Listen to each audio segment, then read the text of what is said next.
Okay. नमस्कार विद्यार्थी मित्रांनो. मी दिवाकर झालटे. शाळा बंद शिक्षण सुरू या संकल्पनेअंतर्गत मी दिवाकर झालटे, सहाय्यक शिक्षक, प्रभादेवी महापालिका माध्यमिक शाळा, मुंबई. आज आपल्यासमोर गणित भाग 1 प्रकरण अर्थनियोजन सादर करत आहे. तर अर्थनियोजन हे प्रकरण सुरू करत असताना आपण थोडक्यात माहिती घेऊया की कर आकारणी का केली जाते आणि त्याची उपयुक्तता काय असते, हे आपण थोडक्यात जाणून घेऊया. तर कर आकारणी आपण का करत असतो? तर कर आकारणी हे महत्त्वाचे असते. राष्ट्राच्या उभारणीसाठी शासन विविध योजना आखत असते. त्यासाठी त्या योजना अंमलात आणण्यासाठी, त्यांच्या लाभार्थ्यांपर्यंत पोहोचण्यासाठी त्या ठिकाणी मोठ्या रकमेची आवश्यकता असते. तर मग ही रक्कम सरकार कुठून उभी करते? तर ती सर्वसामान्य जनतेच्या याच्यातून, सहभागातून कर स्वरूपात ती जमा करते आणि ती जमा झालेली रक्कम ही वेगवेगळ्या योजनांसाठी वापरत असते. तर त्यानंतर ती जी काही रक्कम उभी झालेली आहे, तिची उपयुक्तता काय? तर ती करांची उपयुक्तता म्हणजे, तर आपण जे काही सरकारमार्फत विविध योजना राबवल्या जात असतात, त्या योजना लाभार्थ्यांपर्यंत पोहोचवण्याचं कार्य सरकार करत असते. त्याच पद्धतीने जर महानगरपालिकेअंतर्गत आपण राहत असू, तर त्या शहरातील रस्ते, पायाभूत सुविधा, स्ट्रीट लाईट, नंतर त्या ठिकाणी राहणाऱ्या लोकांसाठी, आजारी व्यक्तींसाठी महापालिकेमार्फत किंवा सरकारमार्फत वेगवेगळ्या ठिकाणी दवाखाने हे चालवले जात असतात. त्याचप्रकारे वेगवेगळ्या क्षेत्रांमध्ये विकास कामे व संशोधन याबाबत योजना राबवणे हे देखील सरकारचं काम या करामार्फत आपण जी काही कराची रक्कम भरलेली असते त्यामार्फत केली जात असतात. त्याच पद्धतीने जर कोणत्या भागात जर आपत्ती आली, नैसर्गिक आपत्ती आली, तर त्या नैसर्गिक आपत्तीमध्ये बाधित झालेल्या लोकांसाठी मदत करण्याचं काम देखील या कराच्या स्वरूपात केले जात असते. म्हणून जिम्मेदार नागरिक म्हणून प्रत्येक जो काही व्यक्ती कमवत आहे त्या व्यक्तीने योग्य पद्धतीने कर हा भरलाच गेला पाहिजे. त्याने आपल्या देशाची प्रगती ही नक्कीच होत असते. जे देश प्रगत आहेत त्या प्रगत देशांचं एक मूलभूत कारण म्हणजे त्यातील लोक कर अचूक पद्धतीने भरतात आणि अचूक पद्धतीने भरल्यामुळे शासनाकडे जी काही रक्कम जमा होते त्याचे त्या ठिकाणी योग्य प्रकारे नियोजन केले जात असते. त्यानंतर आपण मागच्या इयत्ता 9वी मध्ये आपण करांचे विविध प्रकार देखील अभ्यासलेले आहेत. त्यामध्ये प्रत्यक्ष कर बघितला आहे. प्रत्यक्ष करामध्ये सहभाग होतो तो म्हणजे आयकर, संपत्ती कर आणि व्यवसाय कर. त्यानंतर त्यासोबत असतो अप्रत्यक्ष कर. ज्या करांचा भार हा प्रत्यक्षपणे करदात्यावर पडत नाही, जसं की केंद्रीय विक्री कर, मूल्यवर्धित कर, अबकारी कर आणि कस्टम ड्युटी, सेवा कर इत्यादींसारखे. आपण ज्यावेळी इन्कम टॅक्स भरतो त्यावेळी आपला तो प्रत्यक्ष आपल्यावर त्याचा भार पडत असतो. परंतु वॅट भरतो आपण, त्यानंतर कस्टम ड्युटी भरतो, सर्व्हिस टॅक्स भरतो, यावेळी आपल्याला कोणत्याही प्रकारचा आपल्याला त्या ठिकाणी बोजा पडत नाही. मग यासारखे जवळपास 20 आणि 20 पेक्षा जास्त कर हे आपल्यावर अप्रत्यक्षपणे सरकारमार्फत लागू करण्यात यायचे. तर त्यामध्ये कोणाकोणाचा समावेश होता? तर त्यामध्ये होता उत्पादन शुल्क. आता उत्पादन शुल्क म्हणजे काय?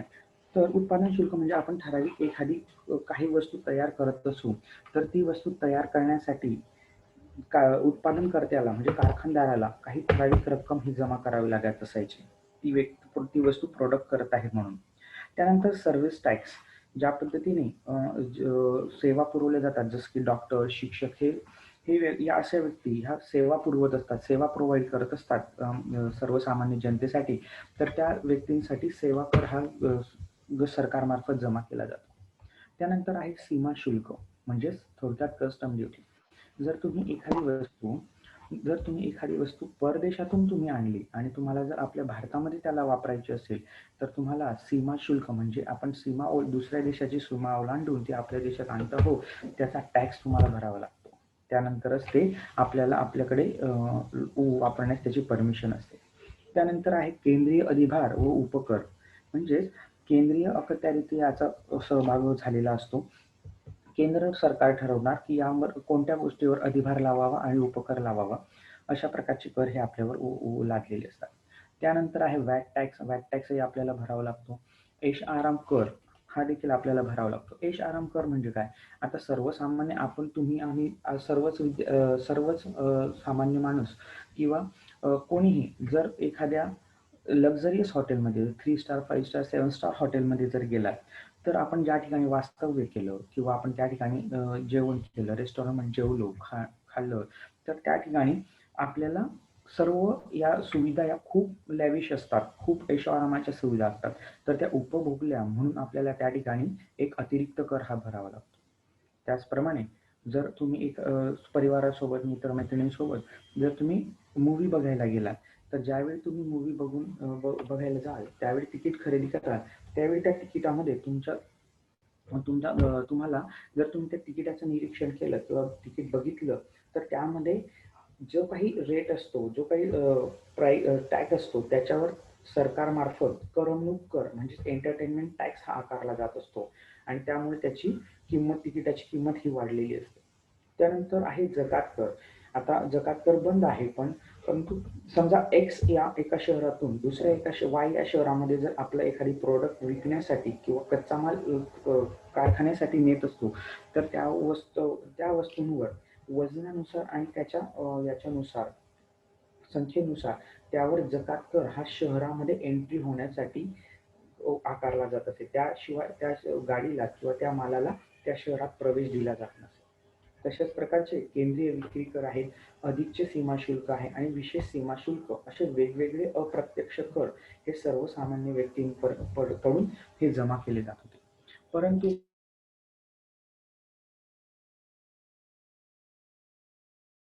त्याचं उत्पादन शुल्क असलं, त्याची प्रॉडक्ट व्हॅल्यू जरी कमी असली, ती ग्राहकापर्यंत पोहोचेपर्यंत इतके त्याच्यामध्ये हे असल्यावर सुद्धा आपल्याला त्याची किंमत ही जास्त व्हायची आणि ग्राहकापर्यंत ते महाग किमतीने पोचायचं. त्याची जास्तीत जास्त किंमत ही ग्राहकाला पेड करावी लागत होती. मग त्यानंतर त्यामुळे सरकारने ठरवलं की हे सर्व जे काही अप्रत्यक्ष कर आहे, ते अप्रत्यक्ष कर बंद करून आपण वन नेशन, वन टॅक्स आणि वन मार्केट ही संकल्पना अंमलात आणावी. मग या संकल्पनेअंतर्गत हे सर्व टॅक्स न बाळगता, हे सर्व टॅक्स न घेता सरकारमार्फत ठराविक एकच टॅक्स घेतला जातो, तो म्हणजे वस्तू व सेवा कर.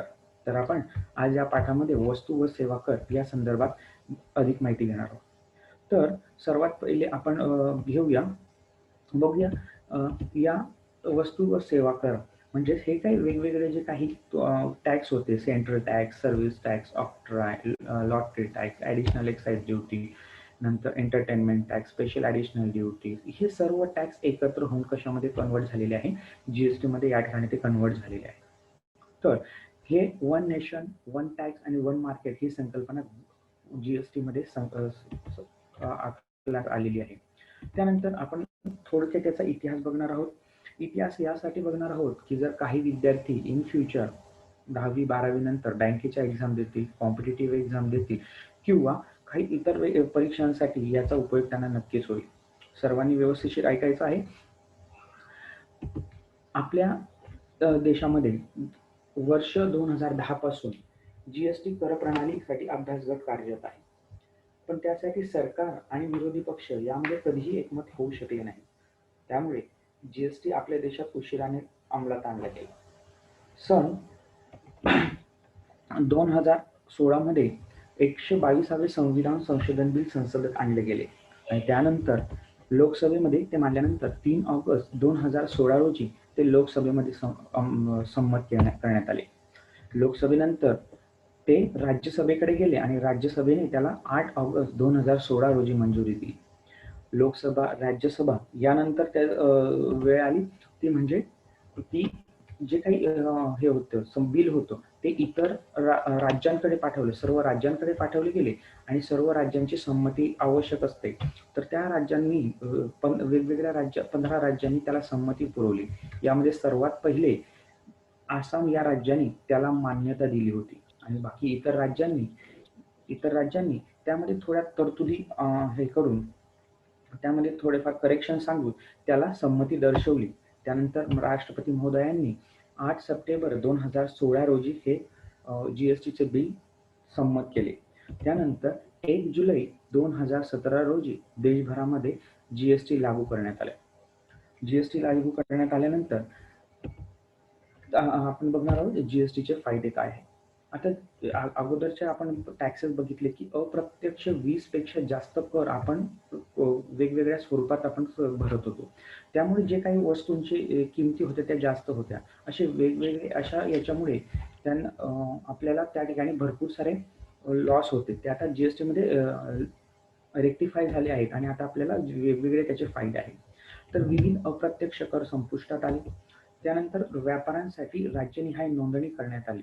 म्हणजे महाराष्ट्रातला व्यापारी महाराष्ट्रामध्ये नोंदणी होणार, राजस्थानच्या व्यापाऱ्याची राजस्थानमध्ये नोंदणी होणार, अशा प्रकारचे हे झालं. त्यामुळे प्रत्येक व्यापाऱ्यावर राज्यनिहाय त्यांच्यावर देखरेखीसाठी नजर ठेवण्यात आली.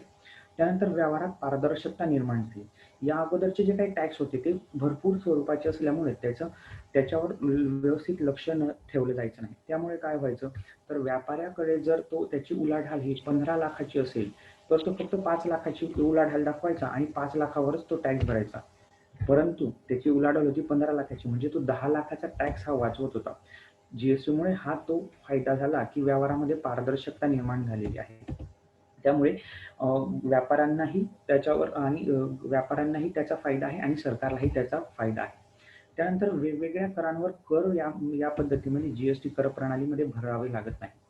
त्यानंतर ही साधी आणि सोपी अशी पद्धत आहे, अतिशय सोपी अशी पद्धत आहे, ते आपण आता बघणार आहोत.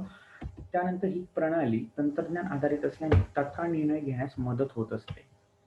हे झाले जीएसटीचे फायदे. तर आपण यापुढे बघणार आहोत जीएसटी म्हणजे काय. जीएसटी म्हणजे वस्तू व सेवा कर. वस्तू व सेवा कर हा ऍक्च्युअल दोन याच्यामध्ये डिवाइड झालेला आहे, आयजीएसटी आणि सीजीएसटी. सीजीएसटी आणि एसजीएसटी. आता आयजीएसटी म्हणजे काय, तर आयजीएसटी म्हणजे integrated goods and service tax. Goods and service tax म्हणजे इंटिग्रेटेड म्हणजे आयजीएसटी म्हणजे, तर ज्यावेळी व्यापार हा 2 राज्यांमधील असेल, म्हणजे महाराष्ट्र राज्यामध्ये उत्पादन करता असेल आणि ग्राहक जर दुसऱ्या राज्यांमध्ये असेल, अशा ठिकाणचे जे काही व्यवहार झालेले असतात त्या ठिकाणी आयजीएसटी ही कर प्रणाली असते. तर आपण जर उत्पादन करताही महाराष्ट्रातला आहे आणि उपभोक्ताही म्हणजे ग्राहक देखील महाराष्ट्रातला आहे, त्यावेळी आपल्याला सीजीएसटी आणि एसजीएसटी याच्यावर या कर प्रणालीमध्ये आपण टॅक्स भरत असतो. आता काही ठिकाणी बघा एसजीएसटी आहे आणि दुसरं आहे यूटीजीएसटी. आता भारतामध्ये वेगवेगळे संघ राज्य देखील आहेत. 8 जे काही संघ राज्य आहेत त्या 8 संघ राज्यांमध्ये जर आपण व्यापार केला तर त्यासाठी state GST goods and service tax न लागता त्या ठिकाणी यूटी जीएसटी लागत असतो. ती फक्त संकल्पना, 2 नावं वेगवेगळी आहेत पण संकल्पना एकच आहे. म्हणजे राज्यासाठी जी काही तरतूद असते ती यूटी जीएसटी म्हणजे संघ राज्य संदर्भात असते, union territory goods and service tax असं त्याला संबोधलं जात असतं. तर सीजीएसटी ही सीजीएसटी आणि एसजीएसटी एकाच राज्यात खरेदी विक्रीचे व्यवहार करणाऱ्या व्यापाऱ्यांसाठी असते. तर आयजीएसटी ही 2 राज्यांमध्ये किंवा 2 पेक्षा जास्त राज्यात खरेदी विक्रीचे व्यवहार करणाऱ्या व्यापाऱ्यांसाठी असते. आता हा जो काही आयजीएसटीचा पार्ट आहे, तो आयजीएसटीचा पार्ट हा आपल्याला काही या प्रकरणामध्ये आपल्याला घ्यायचा नाही. आपण फक्त कॉन्सन्ट्रेट करणार आहोत, लक्ष केंद्रित करणार आहोत ते म्हणजे सीजीएसटी आणि एसजीएसटीवर. आता ज्या ठिकाणी सीजीएसटी आहे तर तो 2 याच्यामध्ये डिवाइड झालाय, सीजीएसटी आणि एसजीएसटी. तर जर एखाद्या वस्तूचा जीएसटीचा दर, कराचा दर जर 5% असेल तर तो समसमान विभागला जात असतो. तो म्हणजे सीजीएसटी मध्ये आणि अर्धा एसजीएसटी मध्ये. म्हणजे जर जीएसटीचा दर 5% असेल तर 2.5% हा केंद्रीय वस्तू सेवा कर म्हणजे सीजीएसटी कडे जात असतो, तर अर्धा म्हणजे 2.5% हा राज्य वस्तू व सेवा कर यांच्याकडे जात असतो. तर त्यासाठीचं सूत्र आहे आपण बघणार आहोत, CGST is equal to SGST आणि SGST is equal to 1/2 into GST. म्हणजे जीएसटीचा जो काही दर असेल त्याच्या निम्मे केंद्राचा आणि राज्याचा वस्तू व सेवा कर असतो. हे आपल्याला 1 मार्काचा प्रश्न येऊ शकतो किंवा 2 मार्काचा प्रश्न हा येऊ शकतो. जर तुम्हाला सांगितलं जीएसटी 5% असेल, जीएसटीचा दर एखाद्या ठराविक वस्तूवर 5% दर असेल तर त्याची सीजीएसटी आणि एसजीएसटीचा दर किती असेल, त्या वस्तूवर ठराविक वस्तूवर जर 5% दर असेल जीएसटीचा, तर सीजीएसटी आणि एसजीएसटीचा दर काय असेल, तर सीजीएसटीचा दर येणार आहे 2.5% आणि एसजीएसटीचा दर येणार आहे 2.5%. त्यानंतर जर एखाद्या वस्तूवर जीएसटी हा 12% असेल तर सीजीएसटी त्याच्यावर किती येणार, 12च्या निम्मे, म्हणजे किती येणार, सीजीएसटी येणार 6% आणि एसजीएसटी देखील किती येणार आहे, 6% आपल्याला त्या ठिकाणी भरावा लागणार आहे. त्यानंतर अजून असे मल्टिपल चॉईस क्वेश्चन मध्ये येणारे हे प्रश्न आहेत, बारकाईने सराव करा, कदाचित ते 2 मार्कालाही तुम्हाला लिहायला येऊ शकतात.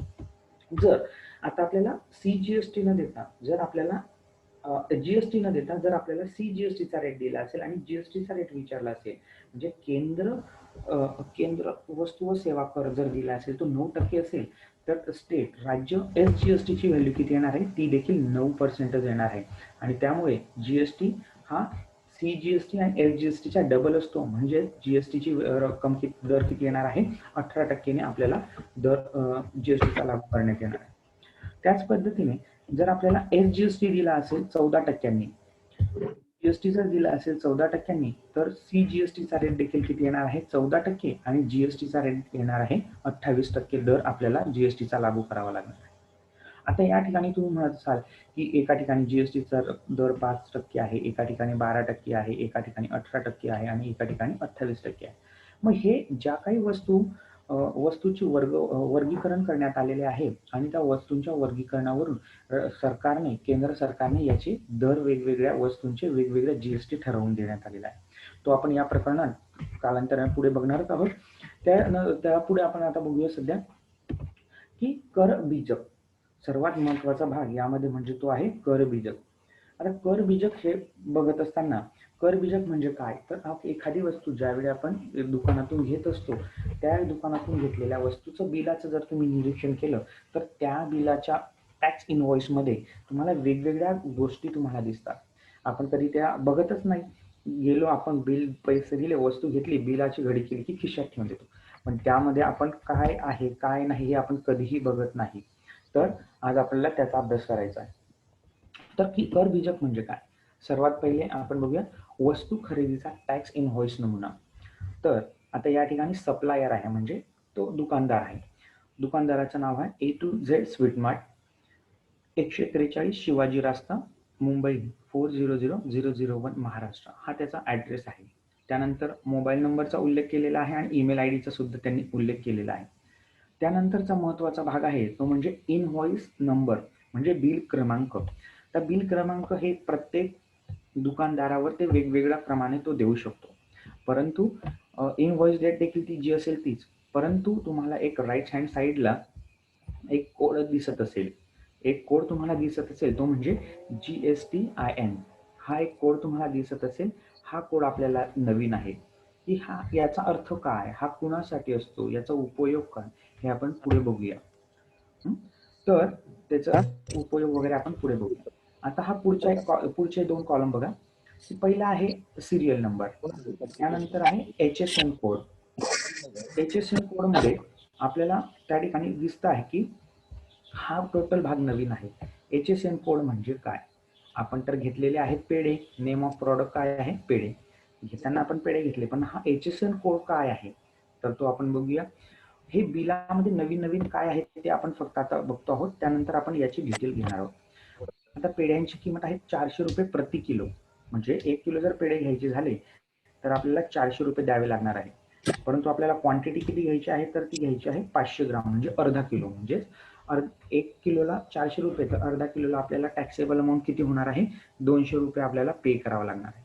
मग जो काही जीएसटी आपल्याला भरावा लागणार आहे तो टॅक्सेबल अमाऊंटवर भरावा लागणार आहे, बरोबर. मग टॅक्सेबल अमाऊंटवर आपण जर जीएसटी भरणार असू तर सीजीएसटीचा रेट आपल्याला दिलेला आहे 2.5%, म्हणजे 2.5% आपल्याला दिलेला आहे. आताच आपण बघितलं की सीजीएसटीचा जो काही दर असणार आहे तोच कसला असणार आहे, एसजीएसटीचा असणार आहे. त्याच पद्धतीने याची वर्गवारी करण्यात आली आहे, सीजीएसटी मध्ये 2.5% आणि एसजीएसटी मध्ये 2.5%. मग 2.5% कोणावर, तर आपण पेढे घेतले होते अर्धा किलो आणि त्याचे अर्धा किलोचे रुपये झाले होते 200, म्हणजे 2.5% कोणावर काढणार आहोत आपण, 200 रुपयावर काढणार आहे, ते आले 5 रुपये. ज्या पद्धतीने सीजीएसटी 5 रुपये आले तसेच एसजीएसटी देखील किती आले, 5 रुपये.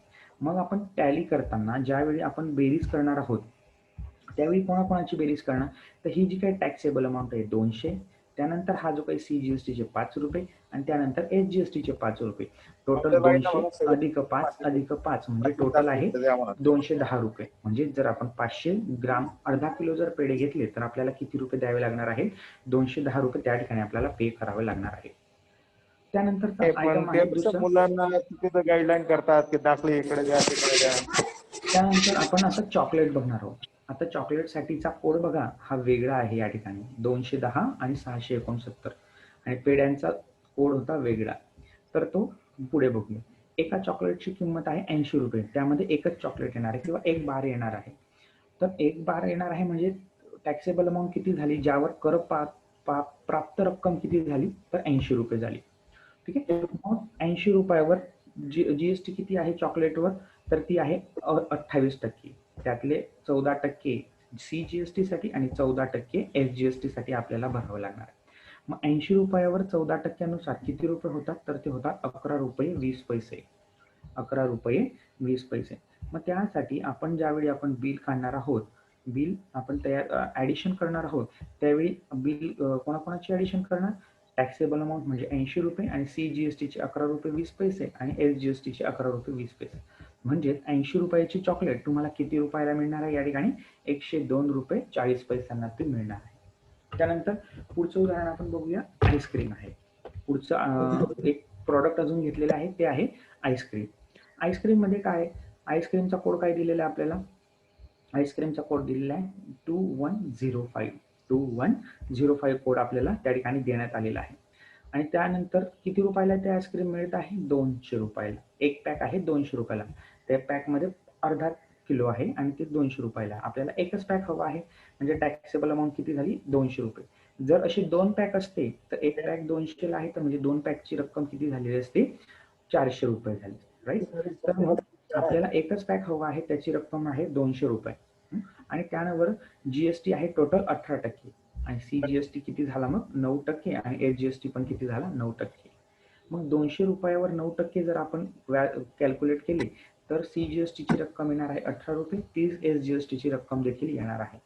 आणि त्यानंतर आपण जर आईस्क्रीम 200 रुपयाचं घेतलं तर आपल्याला एकूण किती रक्कम भरावं लागणार आहे? 200 अधिक 18 अधिक 18 अशी एकूण आपल्याला 236 रुपयाला ते आईस्क्रीम मिळणार आहे. आईस्क्रीमची मूळ किंमत होती 200 रुपये, त्यावर जीएसटी 9% नुसार 18 रुपये लागला आणि SGST लागला 9% नुसार 18 रुपये, म्हणजे त्याची किंमत झाली 236 रुपये. त्यानंतर आपण अजून एक प्रॉडक्ट बघूया, ते आहे तो आहे ब्रेड. ब्रेड साठीचा कोड HSN कोड जो आहे तो दिलेला आहे 1905. त्याची किंमत आहे 35 रुपये एक पॅकची. म्हणजे जर आपण एक ब्रेड घेतलं तर त्याला 35 रुपये भरावे लागणार आहे आणि त्यासाठी आपल्याला 35 रुपये भरावे लागणार आहे. आणि एक गोष्ट तुम्हाला नवीन आहे या ठिकाणी, ती म्हणजे आपल्याला आता यावर कोणत्याही प्रकारचा CGST किंवा SGST भरावा लागणार नाहीये. कारण का, ते आपण पुढे बघू. तर या ठिकाणी आपल्याला ब्रेड जर घेतला तर तो त्यावर आपल्याला 0% दर भरावा लागणार आहे. म्हणजे जी काही टॅक्स आपण एकूण रक्कम किती देणार ब्रेडसाठी, तर 35 रुपयेच आपण या ठिकाणी दिलेले आहे. कारण CGST आणि SGST 0% असल्यामुळे त्यामुळे आपल्याला कोणताही ऍडिशनल पैसे द्यायचे नाहीये. टॅक्स कर स्वरूपात कोणतीही रक्कम भरायची नाहीये. त्यानंतर पुढचं प्रॉडक्ट आहे लोणी. जर लोणी आपण विकत घेत असतो तर त्या ठिकाणी आपल्याला बघा कोड दिलेला आहे 210690. 210 आणि 690 हा एक कोड आणि वरचा जो काही कोड आहे पेढे आणि लोणी याचा कोड हा सारखा आहे. एक गोष्ट लक्षात घ्या, बाकीच्यांचे कोड भिन्न आहेत परंतु त्यांचा कोड कसा आहे? समान आहे. त्यानंतर ते प्रति किलो 500 रुपये प्रति किलो त्या ठिकाणी त्याचा दर आहे. आपल्याला घ्यायचे 250 ग्राम म्हणजे 1/4 भाग किंवा आपल्याला पाव किलो घ्यायचा आहे. मग 500चे 1/4 भाग किती येणार? 500 रुपये किलो असल्यामुळे आपल्याला पाव किलो घेतलं तर आपल्याला 125 रुपयावर टॅक्स भरावा लागणार आहे. मग टॅक्स किती बसणार? तर जीएसटी आहे टोटल लोणीसाठी 12%, म्हणजे CGST साठी आला 6% आणि SGST साठी किती आला? तो 6%. मग 125 चे 6% नुसार होतात 7.5 रुपये. तो झाला CGST आणि त्यानंतर SGST पण झाला तेवढा 7.5 रुपये. म्हणजेच टोटल आपल्याला 125 अधिक 7 रुपये 50 पैसे आणि अधिक 7 रुपये 50 पैसे म्हणजे टोटल आपल्याला 140 रुपये आपल्याला त्या ठिकाणी भरावे लागणार आहे. तर एक तुम्हाला दिसेल आता शेवटच्या याच्या की जी काही टॅक्सची रक्कम आहे, टॅक्स मग आपण CGST भरला, एकूण टॅक्स किती भरला, CGST 41 रुपये 70 पैसे आणि SGST ची पण रक्कम किती झाली, 41 रुपये 70 पैसे त्या ठिकाणी झालेले आहेत. तर आपल्याला एकूण बघा बिलामध्ये आपल्याला रक्कम आलेली आहे ती आणि नंतर बिलामध्ये टोटल त्याची रक्कम त्या ठिकाणी आलेली आहे. हा झाला आपल्याला वस्तू खरेदी आणि टॅक्स वॉइसचा नमुना. आता यामध्ये आपण ज्या काही वेगवेगळ्या गोष्टी बघितल्या त्या अधिक बारकाईने आपण बघणार आहोत. GSTN आणि HSN कोड म्हणजे काय त्याचा आपण बघूया. तर सर्वात पहिले आहे GSTIN नंबर. म्हणजे GSTIN नंबर म्हणजे काय ते आपण बघणार आहोत. GSTIN नंबर म्हणजे goods and service tax identification number. जसं की तुम्ही जर वर्गामध्ये असाल तर वर्गामध्ये असल्यावर तुम्हाला त्या ठिकाणी तुमचा एक रोल नंबर दिलेला असतो, बरोबर. त्याच पद्धतीने आपल्याला एक ठराविक नाव असतं की त्या नावाने हाक मारल्यानंतरच आपण त्या व्यक्तीला बघतो, बरोबर. त्याच पद्धतीने जर एखादी व्यापारी व्यापार करत असेल आणि त्या व्यापाराची वार्षिक उलाढाल ही 20 लाखापेक्षा जास्त असेल तर अशा सर्व व्यापाऱ्यांसाठी GSTIN नंबर म्हणजे GSTIN नंबर हा कंपल्सरी असतो. आता हा GSTIN नंबर हा असतो 15 अंकी. किती अंकी असतो, 15 अंकी. तुम्ही बऱ्याच पुस्तकांमध्ये वाचलं असेल की मल्टिपल चॉईस क्वेश्चन मध्ये हा प्रश्न विचारला जातो की GSTIN नंबर किती अंकी असतो, 10 अंकी, 15 अंकी, 20 अंकी, 25 अंकी. तर त्याचं उत्तर आहे 15 अंकी GSTIN नंबर असतो, हे लक्षात ठेवायचं. त्यानंतर त्यामध्ये काय काय असतं तर ते आपण बघूया. GSTIN नंबर मध्ये एक नंबर जो बिलावर होता तोच नंबर आपण घेतलेला आहे. 27 ABCDE 1 2 3 4 H 1 Z आणि 5 हा नंबर आपल्याला त्या ठिकाणी देण्यात आलेला आहे GSTIN नंबर, बरोबर. त्या नंबरमध्ये पहिले जे काही दोन नंबर्स असतात म्हणजे जसं 2 अंकी नंबर आहे 27 तर हा नंबर कोणासाठी आहे तर तो आयडेंटिफिकेशन कोड असतो की हा कोणत्या राज्यासाठी आहे. तर महाराष्ट्राचा कोड आहे 27 म्हणून तो जो काही व्यापारी होता तो मुंबईतला होता आणि त्या मुंबईतल्या व्यापाऱ्याचा कोड होता 27. म्हणजे आपल्याला आता या GSTIN नंबरमध्ये कशा कशाचा समावेश आहे ते आपण बघतो. तर पहिले 2 अंक असतात राज्याचा 2 अंकी संकेतांक क्रमांक. त्यानंतर पुढे जे काही रेडमध्ये दिसत आहे ABCDE 1 2 3 4 H हा आहे number, pan card number. Pan card number म्हणजे त्या व्यापाऱ्याचा त्या फर्मशी म्हणजे त्या उद्योगाशी रिलेटेड जो काही पॅन कार्ड नंबर असेल तो नंबर त्याला अटॅच केला गेलेला आहे, बरोबर. त्यानंतर दुसरा एक नंबर आहे एका नोंदणीसाठी एक नंबर. समजा या व्यापाऱ्याचे अजून 2 वेगवेगळे असते, अजून 2 वेगवेगळे व्यापार देखील असतील, 2 वेगळी दुकानं असतील तर त्या ठिकाणी एका नोंदणीसाठी याचा एकच व्यवसाय आहे, एकच दुकान आहे म्हणून एक नंबर. जर त्याचे 2 दुकान असते तर त्या ठिकाणी काय नंबर आला असता, 2 नंबर हा त्या ठिकाणी देण्यात आला असता. त्यानंतर Z इंडिकेट करतो की सर्वांसाठी हा समान आहे. बाय डिफॉल्ट हा Z हा नंबर हा सर्व बिलांमध्ये तुम्हाला दिसणार आहे. आणि शेवटचा नंबर आहे तो म्हणजे 5 चेक सम डिजिट. हा नंबर आपल्याला ज्यावेळी आपण GSTIN नंबर, आता तुम्ही आम्ही काही करू शकतो की काही खरं खोटं लिहून आपण मोकळं होऊन जाऊ आणि हा आमचा GSTIN नंबर आहे असं आपण म्हणू शकतो. तर ते व्हेरीफाय करण्यासाठी हा अचूक असा GSTIN नंबर आहे किंवा नाही हे अचूक हेरण्यासाठी हा शेवटचा जो काही नंबर आहे 5 हा त्या ठिकाणी देण्यात आलेला आहे. यामुळे काय होतं तर यामुळे आपल्याला समजतं की हा व्हॅलिड असा GSTIN नंबर आहे किंवा नाही. ज्यावेळी आपण वेबसाईटवर चेक करतो त्यावेळी याचं क्लेरिफिकेशन लगेच होत असतं. त्यानंतर आपण हा झाला GSTIN संदर्भात. महत्वाची गोष्ट 15 अंकी असतो. त्यातले पहिले 2 अंक राज्याचा संकेतांक आहे, कोड रिफ्लेक्ट करतात. नंतर आहे व्यापाराचा पॅन कार्ड नंबर. तिसरा आहे एक नोंदणी असेल तर एक नंबर, 2 नोंदणी असेल तर 2 नंबर. Z हा सर्वांसाठी कॉमन आणि 5 हा चेक सम डिजिट म्हणून उपयोगात आणला गेला आहे. त्यानंतर आहे HSN कोड म्हणजे काय. HSN म्हणजे हार्मोनाइज सिस्टीम ऑफ नॉमेनक्लेचर.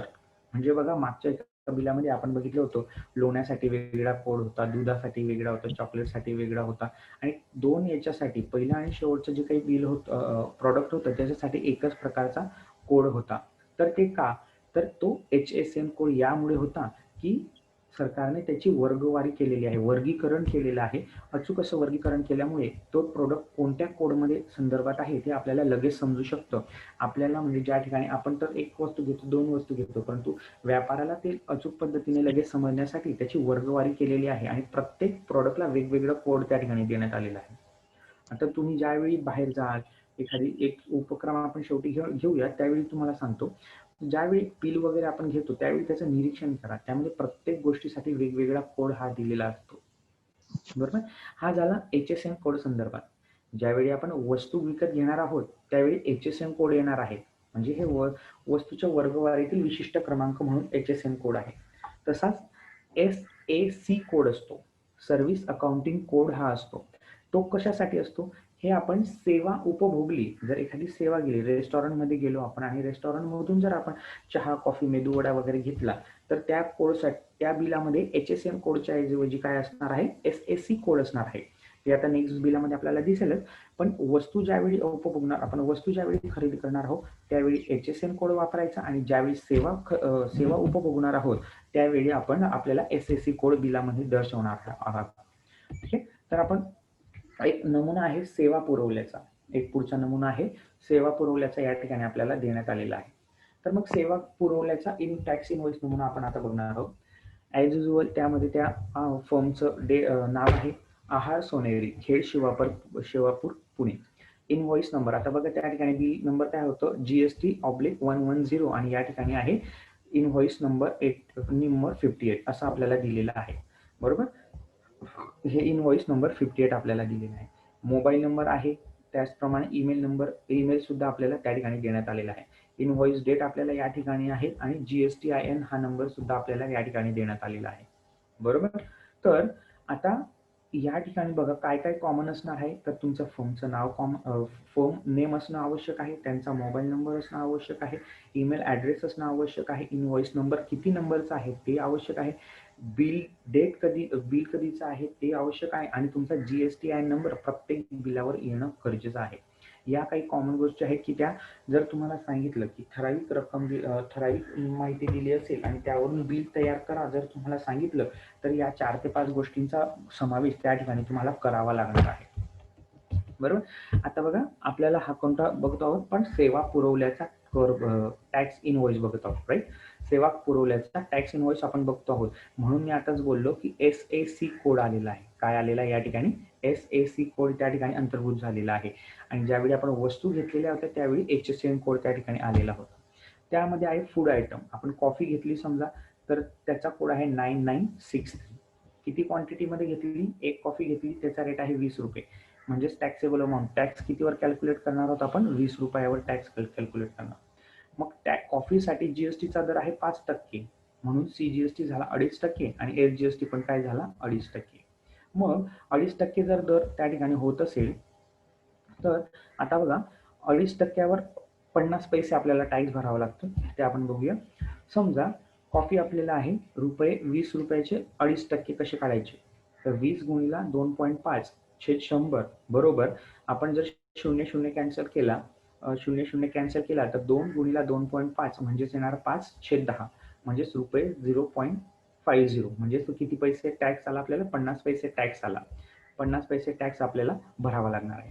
त्यानंतर मग आपण आता पुढचं प्रॉडक्ट बघूया. पुढचं प्रॉडक्ट आहे मसाला टी. पुढचं प्रॉडक्ट काय आहे?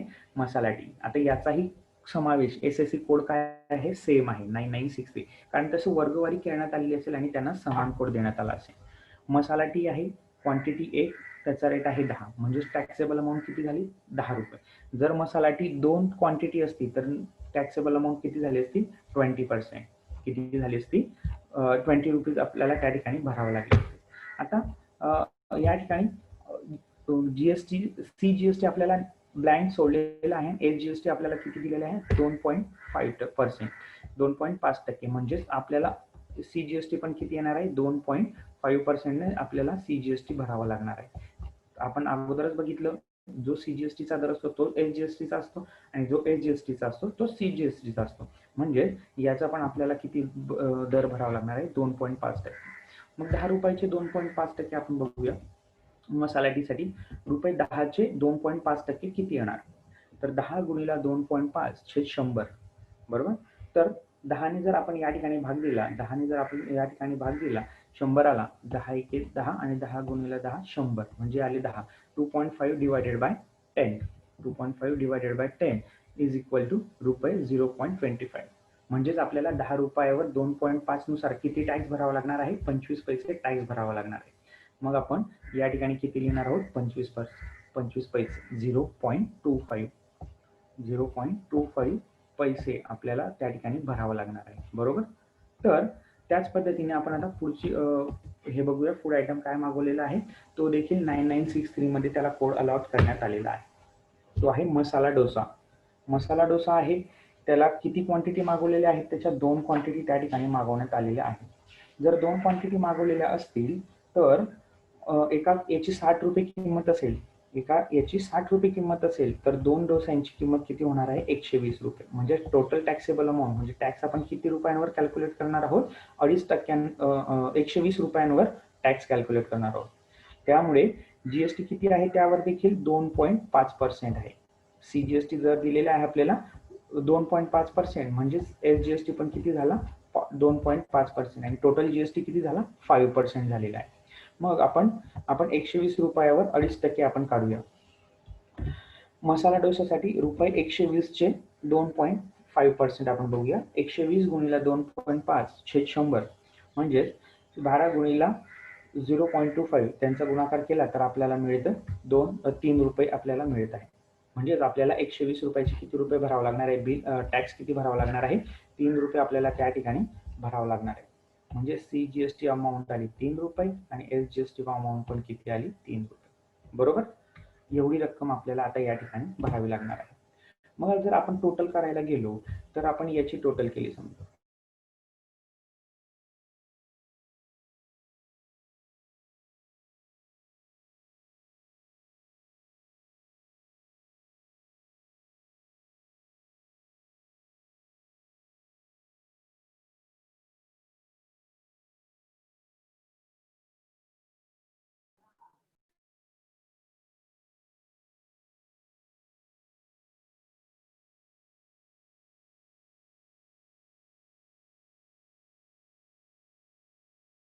दहा आणि 120.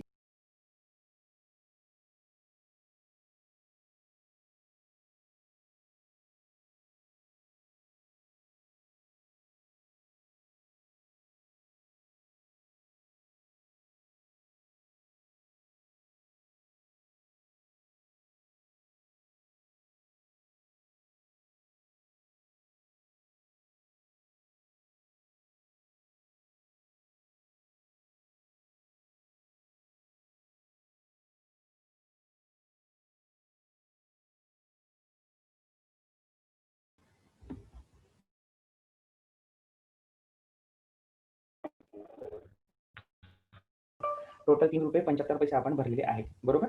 म्हणजे सीजीएसटी रक्कम किती आली? 3 रुपये 75 पैसे आपण भरलेली आहे. तेवढीच रक्कम आपण कोणाची भरणार आहोत? एसजीएसटीची पण 3 रुपये 75 पैसे आपण त्या ठिकाणी भरणार आहोत. 3 रुपये आणि 75 पैसे म्हणजे आपलं टोटल बिल किती होणार आहे? 140 अधिक 3 रुपये 75 पैसे आणि 3 रुपये 75 पैसे यांची बेरीज केली तर आपल्याला 151 रुपये 50 पैसे बिल आपल्याला त्या ठिकाणी भरावं लागणार आहे. अशा प्रकारची कॅल्क्युलेशन हे तुम्हाला अचूक पद्धतीने करता यायला हवी. आता या ठिकाणी बघा, या बिलामध्ये जे काही बिल आहे त्यामध्ये सर्व जीएसटी हे 2.5 होता. 2.5 होता. 2.5% होता. तर आपल्याला जीएसटीचा रेट टोटल 5% होता. सीजीएसटी आणि एसजीएसटी 2.5 आणि 2.5 या ठिकाणी रेट दिलेला होता. तर याची जी काही वर्गवारी आहे ती आता आपण बघणार आहोत. त्या अगोदर एक आपल्या समोर बिल आहे. 2 बिल समोर आहेत तुमच्या, की तुम्हाला दिसेल त्यामध्ये बघा वरती नाव आहे, त्यानंतर ॲड्रेस आहे, फोन नंबर आहे, टॅक्स इनव्हॉइस, बिल नंबर या ठिकाणी देण्यात आलेला आहे, बिल कधीच आहे ते देण्यात आलेलं आहे आणि सर्वात खाली बघा GSTIN नंबर खाली दिलेला आहे. यानंतर ज्यावेळी तुम्ही बाहेर जाल त्यावेळी जर तुम्ही काहीही वस्तू घेतली किंवा कोणत्या हॉटेलमध्ये रेस्टॉरंटमध्ये काहीही खाल्लं, जर तुम्ही बिल घेतला तर तुम्हाला या प्रकारचे सर्व कॅल्क्युलेशन मिळणार आहे. कॅल्क्युलेट करून तुम्हाला बिल दिलं जाणार आहे. आता या ठिकाणी मेदूवडाचं रेट होता 65 रुपीज. डिस्काउंट त्यावर दिलेला आहे 6 रुपीज, म्हणजे टोटल टॅक्सेबल व्हॅल्यू आपल्याला आलेली आहे 59 रुपीज. त्यावर जीएसटी आहे, CGST आहे 9% आणि SGST आहे 9%, म्हणजे टोटल जीएसटी किती टक्के झाला तुम्हाला आपल्याला भरावं लागलं 18% जीएसटी आपल्याला त्या ठिकाणी मेदूवड्यासाठी भरावा लागलेला आहे. त्यातले 5 रुपये 31 पैसे म्हणजे CGST केंद्राकडे किती रक्कम जाणार आहे, तर 5 रुपये 31 पैसे केंद्राकडे जातील, तर स्टेटकडे जातील 5 रुपये 31 पैसे. आणि ज्यावेळी आपण बेरीज करतो त्यावेळी आपण ग्रँड टोटल कोणाची करणार, 59 अधिक 5 रुपये 31 पैसे आणि 5 रुपये 31 पैसे, म्हणजे टोटल बिल झालं आपलं 70 रुपये आपल्याला त्या ठिकाणी पेड करावे लागणार आहे. बरोबर. त्याच पद्धतीचं हे एक दुसरं बिल आहे. यामध्येही त्या ठिकाणी बिल नंबर देण्यात आलेला आहे, डेट देण्यात आली आहे, ॲड्रेस आहे, पिन ईमेल ॲड्रेस आहे, फोन नंबर आहे आणि त्यानंतर बघा HSN किंवा SSC कोड त्या ठिकाणी देण्यात आलेला आहे. आणि त्या ठिकाणी सलाड मागवलेला आहे, त्याचं रक्कम होती 190 रुपये 50 पैसे. त्यावर जीएसटी होता 5% नुसार जीएसटी कॅल्क्युलेट करण्यात आलेला आहे, त्यामुळे CGSTचा रेट होता 2.5%, SGSTचा रेट होता 2.5%. टोटल बिल आपल्याला देण्यात आलेलं आहे 200 रुपयाचं बिल त्या ठिकाणी आपल्याला देण्यात आलेलं आहे. तर यापुढे एक उपक्रम तुम्हाला देतो आहे की हा उपक्रम काय, तर ज्यावेळीही तुम्ही बाहेर जाणार पुढच्या 10-15 दिवसांमध्ये कोणतीही वस्तू तुम्ही खरेदी केली किंवा कोणत्याही उपहारगृहामध्ये जर तुम्ही नाश्ता वगैरे केला तर त्यांच्याकडनं बिल घ्या. ते बिल घेतल्यानंतर तुम्ही त्याचं निरीक्षण करा आणि ते निरीक्षण केल्यानंतर HSN कोड आहे का किंवा GSTIN नंबर आहे का, हा कोड आहे का, SSC कोड आहे का, अशा प्रकारचे सर्व गोष्टी त्यामध्ये आहे किंवा नाही आणि त्या वस्तूवर किती टक्के जीएसटी आकारला गेलेला आहे, CGST अचूक पद्धतीने कॅल्क्युलेट केला आहे का, SGST अचूक पद्धतीने कॅल्क्युलेट केलेला आहे का, याची सर्व नोंद ठेवा. ते बिल सोबत ठेवा आणि त्याचं एक छानपैकी असं ॲक्टिव्हिटी तयार करा आणि ती तुमच्या गणिताच्या शिक्षकांकडे जमा करा आणि त्यांच्याकडनं ती अचूक आहे किंवा नाही ते चेक करून घ्या. त्यानंतर आपण आता बघणार आहोत प्रत्येक वेगळ्या गोष्टींसाठी वेगवेगळ्या प्रकारचे कर आपल्याला त्या ठिकाणी आकारलेले आहे. तर त्यांचा कर कोणत्या प्रकारे, त्यांची वर्गवारी कशी केलेली आहे, तर ते आपण थोडक्यात बघूया. वस्तू व सेवा करांचा दर आपण बघणार आहोत. तर ते आहे शून्य आधारित, म्हणजे त्यावर कोणत्याही प्रकारचा दर त्या ठिकाणी वापरला गेलेला नाही. आता यामध्ये कोणाचा समावेश होणार, तर ज्या वस्तू किंवा ज्या सेवा या जीवनावश्यक आहेत त्यांवर कोणत्याही प्रकारचा कर त्या ठिकाणी आकारला जात नाही. जर वस्तू बघितल्या आपण तर त्यामध्ये आहेत अन्नधान्यासह जीवनावश्यक वस्तू, भाजीपाला, फळे, दूध, मीठ, मातीची भांडी इत्यादी. त्याचप्रमाणे धर्मदाय संस्थांचे उपक्रम, पाण्याची वाहतूक, रस्ते व पुलांचा वापर, शिक्षण व आरोग्य सेवा, सार्वजनिक वाचनालय, शेती संबंधी सेवा ज्यावेळी आपण उपभोगणार आहोत त्यावेळी आपल्याला त्यावर कोणत्याही प्रकारचा कर हा द्यायचा नाहीये. म्हणजे जर ह्या गोष्टी वापरल्या तर त्यावर जीएसटी 0% आहे. त्यानंतर आहे निम्न दर. निम्न दर मध्ये आहे कराचा दर असणार आहे 5%. मग यामध्ये कोणत्या वस्तूंचा आणि सेवांचा समावेश आहे, तर सामान्य वापरातील वस्तू जसे की LPG सिलेंडर, चहा, तेल, मध, फ्रोझन भाज्या, लवंग, मिरी, मसाले, मीठ इत्यादी जर आपण वस्तू घेतल्या तर त्यावर आपल्याला 5% जीएसटी भरावे लागणार आहे. त्याच पद्धतीने जर आपण रेल्वे वाहतूक उपभोगली, बस वाहतूक, टॅक्सी सेवा, विमान वाहतूक, ती पण फक्त इकॉनॉमिक क्लासमध्ये, आणि हॉटेल्समध्ये खाद्यपदार्थ व पेय पुरवणे इत्यादी जर आपण उपभोगलं तर आपल्याला 5% नुसार जीएसटी हा द्यावा लागणार आहे. त्यानंतर आपण प्रमाण दरामध्ये हा स्तर 1 आहे जो की आहे 12% जीएसटी आपल्याला भरावा लागणार. मग यामध्ये काय आहे ते बघा. जसं जसं आपला करांचा दर वाढतो आहे तर त्या वस्तू आपल्यापासून म्हणजे कसं की त्या आवश्यकच आहे असा नाही, ज्या आवश्यक आहे त्याच्यावर 5% आहे, त्यातली दैनंदिन जीवनातील आवश्यक आहे त्यावर 5% आहे, अतिशय आवश्यक आहे त्यावर 0% आहे, ज्या लागतात पण अतिरिक्त नाही तर त्यावर 5 आहे. आणि त्यानंतर बघा 12% जीएसटीचा दर झालेला आहे. तर वस्तूंमध्ये ग्राहकोपयोगी वस्तू म्हणजे लोणी, तूप, सुकामेवा, भाज्या व फळांपासून तयार केलेली लोणची, मुरब्बा, जॅम, जेली, चटण्या, मोबाईल या काही जीवनावश्यक वस्तू नाही की आहेच असाव्याच अशा नाही, म्हणून याच्यावर किती टक्के आहे, 12% या ठिकाणी दर जीएसटीचा दर आहे. त्यानंतर सेवा कोणत्या कोणत्या येतात त्यामध्ये, तर त्यामध्ये येतात छपाईसाठी कामे, गेस्ट हाऊस, बांधकाम व्यवसायाशी निगडीत सेवा इत्यादींचा समावेश 12% याच्या दरात केलेला आहे. त्यानंतर आहे 18% मोठ्या प्रमाणात वस्तू व सेवांचा समावेश या ठिकाणी केलेला गेलेला आहे. जर तुम्ही घर रिनोव्हेट करत असाल त्यावेळी मार्बल मागवतो आपण किंवा ग्रॅनाइट मागवतो, तर अशा वस्तू मागवल्या तर आपल्याला 18% दर जीएसटीचा भरावा लागणार आहे. त्याचप्रमाणे परफ्यूम, धातूच्या वस्तू, संगणक, प्रिंटर, मॉनिटर, सीसीटीव्ही इत्यादी देखील आपल्याला 18% दराने दर भरावा लागणार आहे. त्याचप्रमाणे जर सेवा उपभोगल्या जसं की courier services, outdoor catering services, circus, नाटक, प्रदर्शन, सिनेमा, चलन विनिमय सेवा, शेअर खरेदीतील विक्रीवरील दलालांची सेवा इत्यादी जर आपण सेवा उपभोगल्या तर आपल्याला त्यावर 18% नुसार दर भरावा लागणार आहे. त्यानंतर आहे उच्चतम दर आहे 28%. म्हणजे ऐश आरामाच्या वस्तू, motorcycle parts, luxury car, paan masala, vacuum cleaner, dish washer, AC unit, washing machine, तंबाखू उत्पादने, शीतपेये इत्यादी. आणि सेवांमध्ये जर तुम्ही 5 स्टार हॉटेलमध्ये गेलात, राहिलात, त्या ठिकाणी जेवण केलं, त्याचा तुम्हाला 28% दर भरावा लागणार आहे.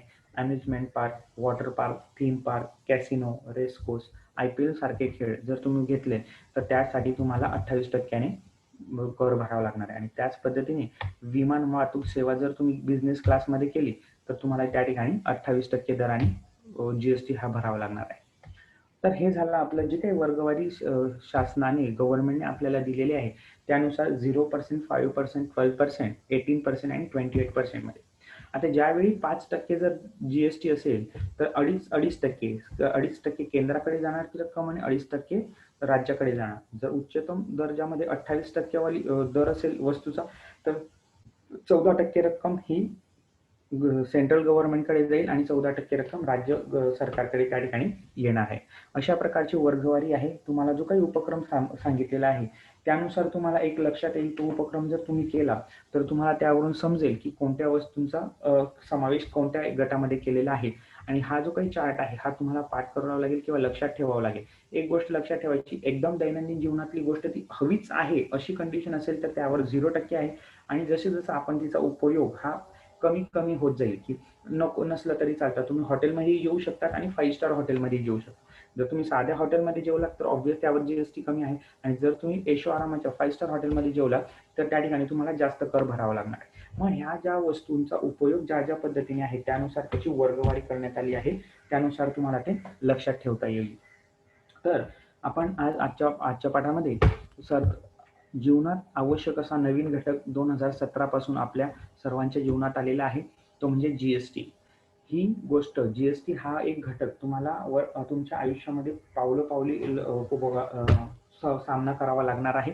तर हे सामना करत असताना की बिल किती येतं, काय येतं, कशा पद्धतीची आकडेमोड त्या ठिकाणी केलेली आहे ही आपण आज बघितली आहे. यावरची जी काही उदाहरणं आहेत ती आपण नंतर बघणार आहोत. पण हा जो काही घटक आहे तो घटक तुम्ही शांततेने ऐकला त्याबद्दल तुमच्या सर्वांचे धन्यवाद. आणि आपलं BMCचे जे काही चॅनल आहे BMC एज्युकेशन मराठी 10 हे चॅनल लाईक करा, सबस्क्राईब करा आणि शेअर करायला विसरू नका. धन्यवाद.